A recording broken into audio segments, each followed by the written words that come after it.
Hi everyone, I'm Vedika. I hope all of you are doing good and are safe at home.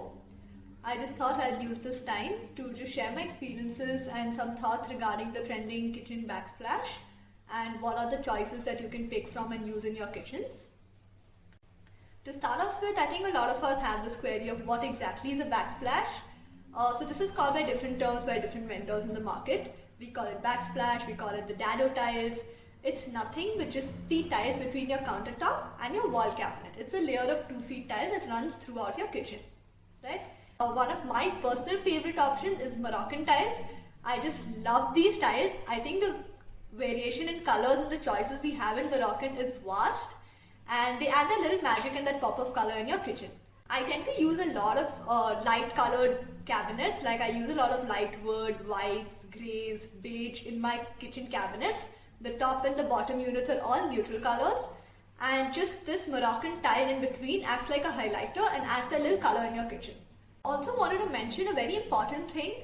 Please ensure you have tiles behind your chimney, the area just behind your chimney, the little 3x2 patch. Ensure that always tiles on it. Most of the times the builders don't provide tiles, but even if you're not able to get the same tiles or if you're redoing your kitchen, make sure you are covering the patch behind your chimney with tiles as well. Actually, that's the area that gets the most dirty and most difficult to clean. Another quick tip for all of you is I also use a lot of under cabinet lighting.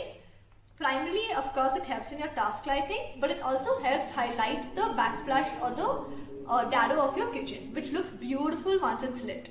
So let's move on. Another very trending option nowadays in the market are called subway tiles.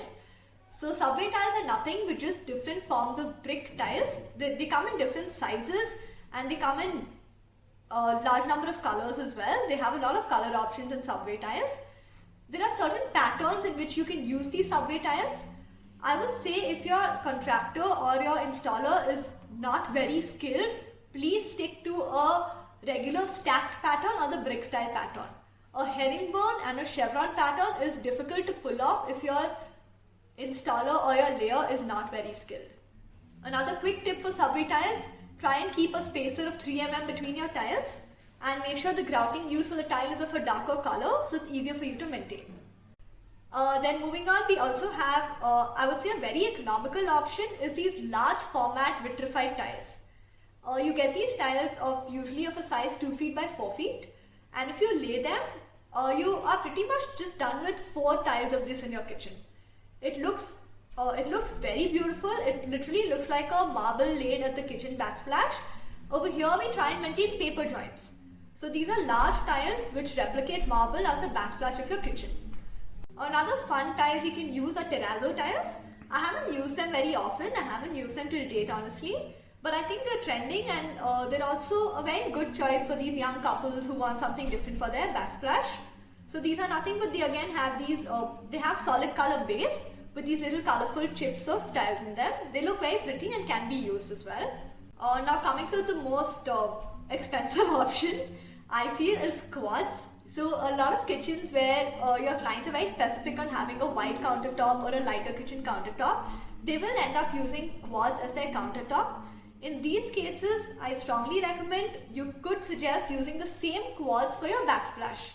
So it looks like a seamless kitchen and it gives it a very contemporary look to your kitchen. So you have the same material flowing on your countertop and continuing to your backsplash. The advantage of doing this in quartz is you usually have to take this as a whole slab and you usually are left with a lot of wastage.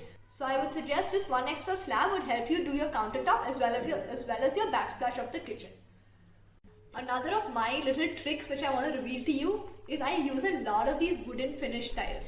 A lot of people actually get tricked into thinking it's wooden finish, but it's nothing but just wood finish vitrified tiles. So this again, because white is my favorite and you'll see in most of the projects I've used a lot of white in the cabinet tops, countertops. It's just the wood patch in between that's standing out. And again, it being a vitrified tile, very economical to use, less chances of going wrong during installation.